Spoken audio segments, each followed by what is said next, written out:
लड़ाई में से निकले हुए योद्धा हैं जिसने इस पूरे देश को नमन करने पर मजबूर। निशान यहाँ लग कर गोली और ये पूरा यहाँ निकलेगी जवान के कंधे में राइफल है, छाती में 20-20 गोलियां। और जब गोली लगी ना। नमस्कार, आप देख रहे हैं स्टेट न्यूज़ हरियाणा और मैं हूं अमित अमन। आज एक बार फिर से वही योद्धा यहाँ पे जमे हुए हैं और ये वही योद्धा हैं जो कि अहिर रेजिमेंट को बनाना चाहते हैं। ना सिर्फ वो योद्धा जो रेजांगला के बारे में आप बार बार सुनते आए हैं और जो आपने कई बार न्यूज़ चैनल्स पर भी देखी होगी कि उस लड़ाई के अंदर आखिर हुआ क्या था। उन योद्धाओं में से भी दो हमारे साथ में आज मौजूद हैं, उनसे भी हम बात करेंगे। और यहाँ जो ये तादाद आप देख रहे हैं ये आज राजिया का गांव के अंदर मौजूद हैं जो कि 21 दिन का धरना आज से शुरू कर रहे हैं और वही धरना लगातार 21 दिन तक चलेगा। और धरने का सिर्फ जो मेन मुद्दा है वो यही है कि अहिर रेजिमेंट का जो गठन है वो जल्दी से जल्दी हो जाए। तो अब जो ये लो है वो किस प्रकार से आगे बढ़ रही है उसका तो अंदाज़ा आप लगा ही सकते हैं। लेकिन दो योद्धा जो हमारे साथ में मौजूद हैं इनसे हम बात करेंगे। तो इनका जो सम्मान है वो तो हर आदमी करता ही है, चाहे वो भारत के किसी भी हिस्से में रहता हो। लेकिन आज इनसे बात करके गर्व हमें भी महसूस होगा कि ये उस लड़ाई में से निकले हुए योद्धा हैं जिसने इस पूरे देश को नमन करने पर मजबूर कर दिया था। चलिए इनसे हम बात कर लेते हैं।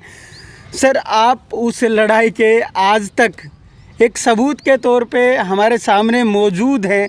तो उस समय पे आज अगर अहिर रेजिमेंट की बात करें तो बार बार नकार दिया जाता है, लेकिन आज भी हम सोच रहे हैं कि कब तक वो बन पाएगी, कब तक वो नहीं बन पाएगी। लेकिन उस लड़ाई की अगर हम बात करें तो उसमें जो वीरता आप लोगों ने दिखाई थी उसको अगर आप हमारे दर्शकों को बता पाएँ तो बहुत खुशी होगी। कब तक नकारेंगे जी, बनाना पड़ेगा। काम किया है, आज़ादी महोत्सव मनाया जा रहा है जी। हम मोदी से मांग कर रहे हैं कि हम भी अहिर रेजिमेंट का महोत्सव मनाएं ताकि हमारे को और हमारी कौम को ये महसूस हो कि जो हमारे संतान ने रेजांगला के ऊपर लड़ाई लड़के दिखाई है उसका हमें ऋण जो ब्याज है मिले। और अहिर रेजिमेंट को हम बना के छोड़ेंगे जी। राजी खुशी बन जाए बहुत बढ़िया है, आंखें लाल नहीं होनी चाहिए, हमारी ये बात है। क्योंकि ये कौम ऐसी है और लड़के दिखा दिया है हमने जी। और एक गलत सी बात बोलते हैं कि आज़ादी के बाद बनना नहीं, कोई यूनिट नहीं, क्यों नहीं बनेगी जी? बहुत बन गई, मुझे मालूम है। जयकलाई जेंड के नागा रेजिमेंट सब बन चुकी है। अब हम लद्दाख स्काउट बन चुका है। हम अब चुप नहीं रहेंगे, हम राजी खुशी बता रहे हैं और मोदी जी का आभार करेंगे कि वो जल्दी बना दें ताकि ये अहिर में गरमाई नहाए, शांति से ही काम हो जाए। मेरा यही कहना है। और ये जो धरना है जारी रहेगा। ये तो आज राजिया की में, कल दूसरे गांव में भी बैठेगा, तीसरे में भी बैठेगा और हो दिल्ली में भी बैठेगा। मैं बता देता हूँ, ये दिल्ली जंतर मंतर पे भी बैठेगा, रुकने वाले नहीं हैं। ये वो वीर हैं जो कि दुश्मन को ठोकर मार करके और अपना हक है, हक मांगना हमारा जिम्मेवारी है। ये हमारी ये जो रेजिमेंट अहिर सन 1962 में ही बन जानी थी। उस टाइम ही इनको ख्याल आना, दिमाग में सोचा नहीं। जो एक कंपनी ने चाइना को ये मजबूर कर दिया कि आप खुद सीज फायर कर रहे हैं। हिंदुस्तान नहीं कहा कि तू सीज फायर कर, खुद सीज फायर किया। क्यों? कि उसके 8 अफसर 1300 जवान उसी पहाड़ी के ऊपर बेर की माफिक बिखेर दिया इन 120 अहीरों ने। वो हक है जी। कैप्टन साहब, उसके बारे में बहुत से लोगों ने जाना तो बहुत बाद में जाना, लेकिन आखिर वहाँ पे हुआ क्या था? जाने तो जब जो फैल थी वो तो दबा रखी थी। ये सन 12 में मेरे को मौका मिला, एक CNN चैनल ने इंटरव्यू लिया मेरा ताज होटल में। तब उन्होंने कहा कि मैं आपको, हम कप्तान साहब 5 मिनट देते हैं। मैंने कहा आप अपने 5 मिनट को अपने पास रखिए जी, मैं 5 मिनट में मेरा पूरा नहीं होगा।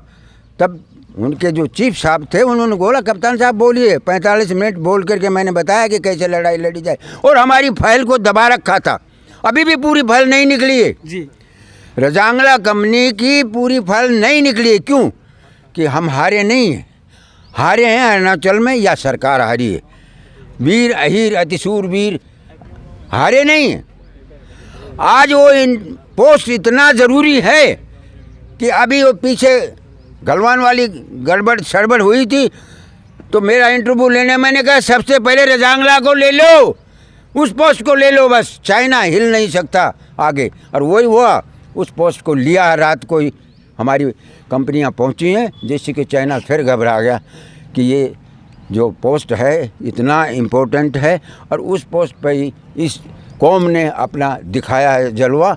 और हमारी मांग है कि इस जलवे का ब्याज हमें मिलना चाहिए, और आज से नहीं, ये सन 62 में ही मिल जाना चाहिए था। कैप्टन साहब, आप लोग सिर्फ 120 और सामने की सेना का सैलाब पूरा का पूरा, तो उस समय दिमाग में क्या चल रहा था? और जो लड़ाई इतनी ज़बरदस्त आप लोगों ने की, वो किसके बलबूते की? देखिए साहब, ये लड़ाई एक बहुत बड़ी टैक्टिस होती है, और जो टैक्टिस में माहिर है वो हमेशा लड़ाई में जीतता है। हम 18,300 पे थे, वो 14,000 से चल कर आए थे। हमको पता था कि इनको आने दीजिए, आने दीजिए, आने दीजिए। और जब हमारी मार में आया तो उससे हमारे एक ही ध्येय था कि अरुणाचल के अंदर हमारा बहुत नुकसान हो चुका था, फौजें कैप्चर हो चुकी थी और बहुत दुख था। और लद्दाख के अंदर पहला ही वो अटैक था, और पहला ही अटैक में हम ये चाह रहे थे कि इसको मुँह तोड़ ऐसा जवाब दे दे कि एक अहीर की कंपनी भी यहाँ, एक बटालियन की चार्ली कंपनी है, जो आपको 1 इंच ज़मीन नहीं देगी, आपको उल्टे मुँह डाल देगी यहीं पर। और वही हमने करके दिखाया। जी, हमने तो सिर्फ सुना है, आप लोगों ने तो करके दिखाया है। एक एक ने 10-10 को मारा, ये आज भी यहाँ पे बोला जाता है, और उसी टुकड़ी के बारे में बोला जाता है। देखिए साहब, एक एक ने 10-10 को मारा, फिर भी गिर गए होश गवा के। जी। और मेरी बहन लता जी ने ये गाना गाया भी है, लेकिन यहाँ पर भी गाना उस कमी छोड़ते हैं जी, पूरी उस लड़ाई को शूट करता क्या, है। क्या क्या कमी मानते हैं उसमें? उसमें कमी, जाट गुजर सब कुछ आ गया, लेकिन हीर का उसमें नाम नहीं है। ठगा सा महसूस करते हैं। बिल्कुल, दोनों चीज़ में, हकीकत फिल्म में और इस गाने में। मैंने हकीकत फिल्म अदम में छोड़ दी थी, नहीं देखूंगा, नहीं वो। क्यों कि लड़ाई मैं लड़ रहा हूँ, कुमाऊँ लिख देता कोई दुख नहीं था, लेकिन जाट लिख दिया उसके ऊपर, मैंने छोड़ के आ गया सिनेमा हॉल से। आज तक फिल्म नहीं देखी। अगर मेरा टीवी पे भी आ जाए मैं बंद कर देता हूँ, दूसरा चैनल लगा लेता हूँ। ये बहुत ज़रूरी है। इसलिए आप लोगों ने कभी इसके लिए आवाज़ भी उठाई कि हमारे साथ अत्याचार हुआ है? इसमें आवाज़ तो हम उठा रहे हैं, अभी भी उठा रहे हैं जी। और मैंने वहाँ भी उठाया। तब उन्होंने ये कहा कि सर हम तो आदेश सरकार का मानते हैं, और सरकार में जहाँ जिसकी सरकार होगी वो सही होगा। उस टाइम सरकार जो थी आपको भी मालूम है, मेरे को भी मालूम है, जो उन्होंने कहा वो उन्होंने कर दिया। हाँ, गाने में भी वही माफ़ी मांगी कि जी जैसा लिख दिया मैंने तो गा दिया। मतलब दुश्मन ने भी आपकी तारीफ की और देश में तारीफ नहीं हुई? मैं ये कहता हूँ कि दुश्मन ने तारीफ तो ऐसी करी जो आज तक रिकॉर्ड है कि सिंगराम की छाती के ऊपर लिखा हुआ पर्चा आज भी मौजूद है, द इंडियन बेस्ट सोल्जर। और क्या चाहिए? और उस बेस्ट सोल्जर को आज हिंदुस्तान हम मांग रहे हैं, हमको उसका ब्याज दे दो। मेरा बेस्ट सोल्जर सिंगराम का, वीर चक्रा का। आज भी सुनते हैं तो सीना चौड़ा हो जाता है। सीना 3 दफ़ा तो हुआ है, और अगर कल भी ज़रूरत पड़े तो मैं वहाँ जाने के लिए तैयार हूँ।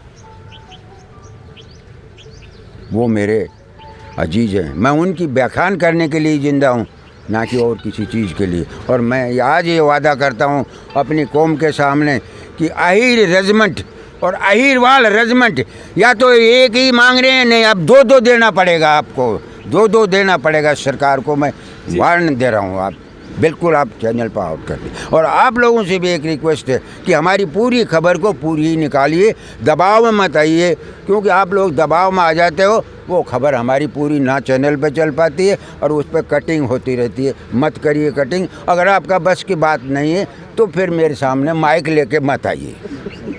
बहुत बढ़िया। बोल दादा किशन की की जय। बोल दादा किशन की जय। बोल दादा किशन की जय।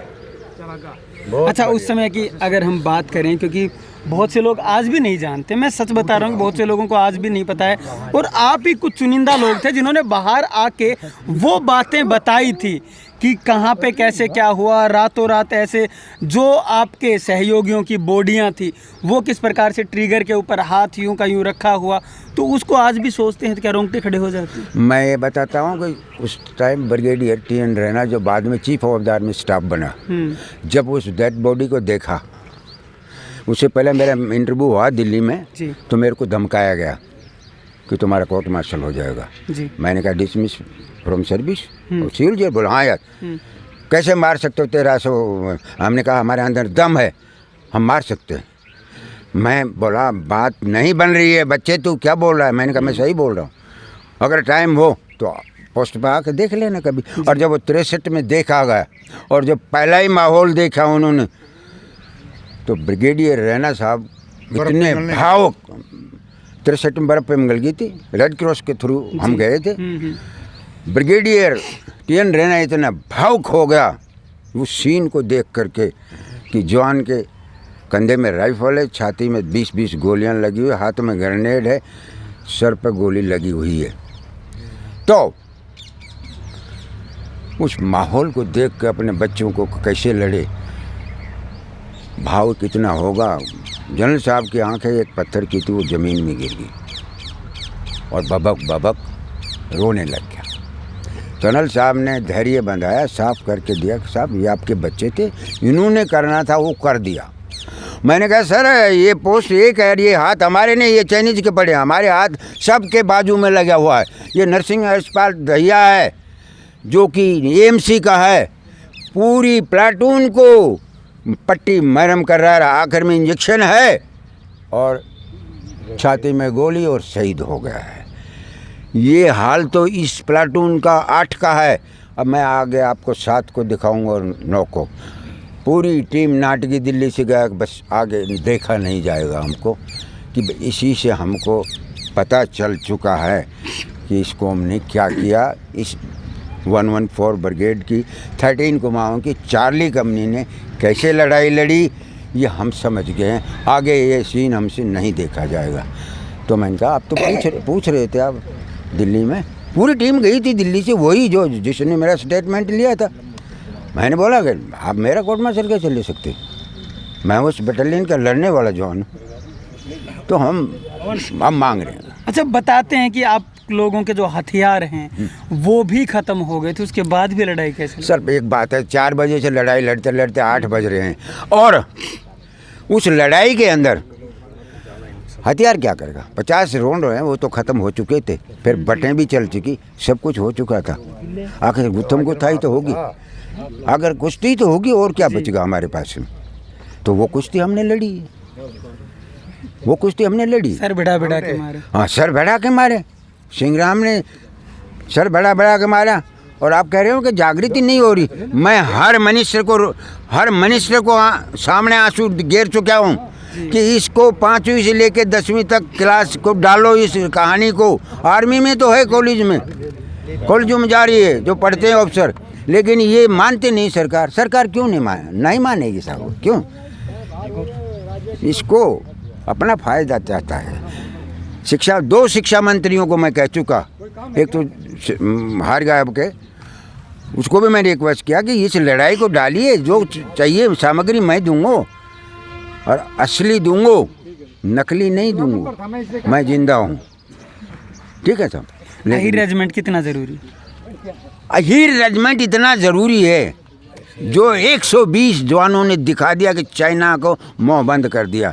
अहीर रेजिमेंट बना दीजिए, मोदी जी को मैं प्रार्थना कर रहा हूँ, और पूरा जेंड के इसी रेजिमेंट को दे दीजिए। अगर जब पत्ता भी हाल जाए तो वहाँ मैं यहाँ खड़ा हूँ। मेरे को ये गर्व है मेरी कौम के ऊपर। और बगैर कोई कहे ना मिक्स कर दे, मैं इसको मानता नहीं। इन्फेंट्री जब तक कॉम्बोवाइज नहीं होगी, कामयाबी नहीं मिलेगी, कौमी जोश नहीं रहेगा। अरे साहब, जब तक मैं दादा कृष्ण की बोल रहा हूँ, मेरा भाई दुर्गा माँ की बोल रहा है, एक भाई काली माँ की बोल रहा है। अब अपना ज़मीर को जब उठा करके चढ़ता है तो दुश्मन भी घबरा जाता है। तो ये तो दादा कृष्ण की औलाद है, और कृष्ण जी का सुदर्शन थे तो आप जानते ही हो अच्छी तरीके से। जब उसका चल गया तो चल गया। तो मेरा प्रार्थना यही है, मैं कुछ नहीं मांग रहा हूँ, कुछ नहीं मांग रहा हूँ, ना मैं पीछे भी मांगा का किसी से भी, आज भी यही मांग रहा हूँ कि बच्चों के लिए और देश के लिए ये अहीर रेजिमेंट बनाना अनिवार्य है।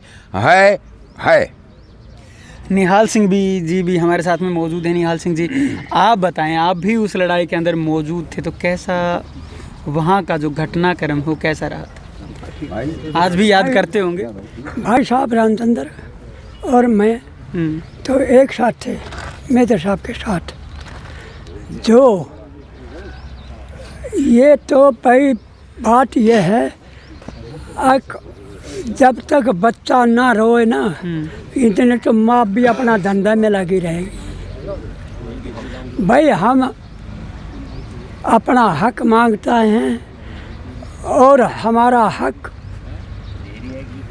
100 जो शहीद हुए हैं हमारे, उनका हक है। उनकी वीरता पर अगर सरकार उनके छोटे छोटे बच्चे और उनकी वीरता पर अब अगर रहम करे तो अहीरों का क्यों, यही वजह है।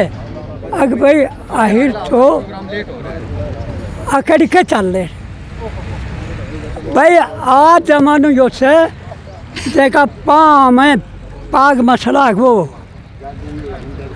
और सिर टका गुजे का पारा में, भाई वो जमानो रहेगा। भाई जो कौम यूँ शान से रहेगी तो वो दादा कृष्ण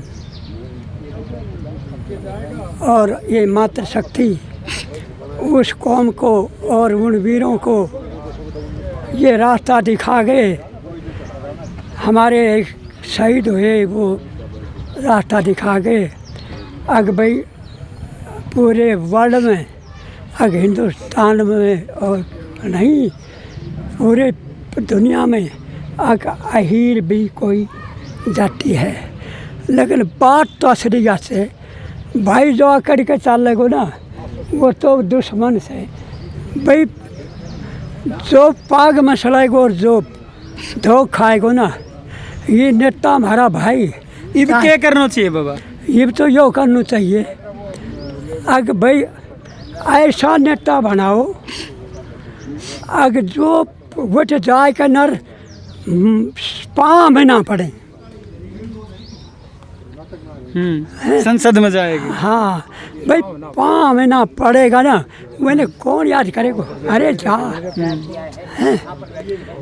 भाई, जो कौम अपने देश के लिए और अपनी मातृभूमि के लिए जो शान से अपनी जान, अरे इतने बच्चे छोड़कर चले गए, वो थे योद्धा। और हमें तो ये उम्मीद है अगर भाई जब तक अहीर रेजिमेंट नहीं बनेगी ना, तब तक हम तो जिंदा रहेंगे। ये भाई साहब और हम ये सब जिंदा रहेंगे। हम अपना हक मिल जाएगा उस दिन, पता नहीं कहाँ होंगे। हमारे जब तक शरीर में दम रहेगा, जब तक है भाई कैद कर दिया इस भाई साहब के शरीर में गोलियाँ, पता नहीं कोई ऐसा हमारा भाई नहीं था जिसके पीठ में गोली लगी। सबके ये पहले निशान है। एयर बुरस्ट जो जहाज ने किए दुश्मन के ने, वो भी उनके भाग की बात थी। अब वो भी पीठ में नहीं लगे, ऊपर फट गया, वो भी सर में ही लगा है। और ये तो मैं क्या बताऊं भाई साहब, मैं तो कैद हो गया था, ये हाथों में गोली लगी। ये और मैं मेजर साहब के साथ थे। साहब के गोलियां लगी हुई हैं, देखो दिखाओ, ये भी देखो ब्रुश लगा हुआ है, बताओ पार किया हुआ है। अभी गोलियां हैं वो हाथों के अंदर लगी हुई हैं, अभी भी निशान है उनके। और आज भी जो निशान है उधर तो मैं देख पा रहा हूँ इस हाथ के अंदर, तो यहाँ आप ना हो तो देख सकते हैं कि अभी भी जो निशान है वो मौजूद है। जी बताएं। ये निशान यहाँ लग कर गोली और ये पूरा यहाँ निकलेगी तो ये पोजीशन नहीं होगा, तो ये गोली यहाँ लग कर एरे से कैसे निकलेगी बताओ? वार कर रहा ये तो मौजूदा है। ये आलम जी का बट पकड़ रखा था, यहाँ लगकर ये निकलेगी। ये निकलेगी ये यहाँ भी जो गोली है वो निकली ये हुई है उस निकली समय थी। पे। ये तो बहुत आप बड़े देख निशान थे। जी और जब गोली लगी ना, उस टाइम तो शरीर में ताकत थी, वो परमात्मा की देन थी। वो माताएं बहनें आज अपने बच्चों को और अपने ऐसी ऐसी माताएं थी, अगर जिसका शादी हुआ था, ये भाई साहब कर मेरा तो शादी भी हो टाइम पे ना हुए तो हमारे तो बाद में हुए क्यों? अगर भाई शादी तो जब है ना, अगर फौज में मर जाएगी हमारी लड़की जो भूखी मरेगी। आज जैसे सर्विस मिलना देख लो, आज सर्विस नहीं मिलेगी और मजदूरी करेंगे, अपना पेट पालेंगे। भाई जो कौम आकड़ के चाल लगे बने तो भाई कोई के भी डरना। बिल्कुल बिल्कुल साफ तौर पे दोनों ही साहब बता चुके हैं कि किस प्रकार से जो लड़ाई है वो लड़ी गई थी और आज जो अहीर रेजिमेंट है वो कितनी ज़रूरी है। और भी लोग मौजूद हैं, चलिए इनसे भी जान लेते हैं। 13 कुमाऊं के ही जो जवान हैं वो हमारे साथ में मौजूद हैं। आप कितना वो मानते हैं अहीर रेजिमेंट के लिए जो लगातार धरना प्रदर्शन हो रहे हैं, कहीं खेड़की दोला पे, कहीं आज इस गाँव के अंदर, दूसरे गाँव के अंदर भी लगातार चलते रहते हैं, तो आप क्या समझते हैं इसके बारे में? इतिहास इस बात का गवाह है। अगर महाभारत में भी अगर न्याय मिल जाता, पांडवों को उनका हिस्सा मिल जाता, तो शायद महाभारत नहीं होता जी। और जितना हमारे हीरो ने अपने देश के लिए, अपनी कौम के लिए जो बलिदान दिया है, उसके बेस पे बहुत ज़रूरी है कि अहीर रेजिमेंट बनना चाहिए जी। और इस अहीर रेजिमेंट को बनाने के लिए राजियागी में हो, खेड़की दोला हो और हर एक गाँव के अंदर भी हर जगह अब संघर्ष कर रहे हैं लोग। और मोदी जी न्यायप्रिय है तो उन्हें सोचना चाहिए कि जहाँ न्याय नहीं मिलेगा वहाँ फिर क्या होना है। तो इससे अच्छा तो न्याय यही नहीं है। मिलेगा तो कुरुक्षेत्र ही होगा। कुरुक्षेत्र ही होगा। न्याय नहीं मिलेगा तो कुरुक्षेत्र ही होना है और कुरुक्षेत्र में कोई फ़ायदा नहीं हुआ, नुकसान ही नुकसान है।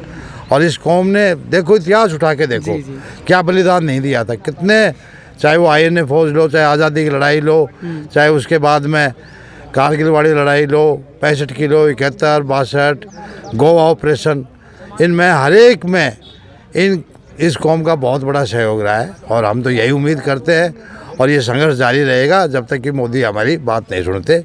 और न्यायप्रिय नेता का काम यही है कि उन्होंने इस बात को ध्यान देना चाहिए और कोई इसमें अलग से कोई कानून की आवश्यकता नहीं है।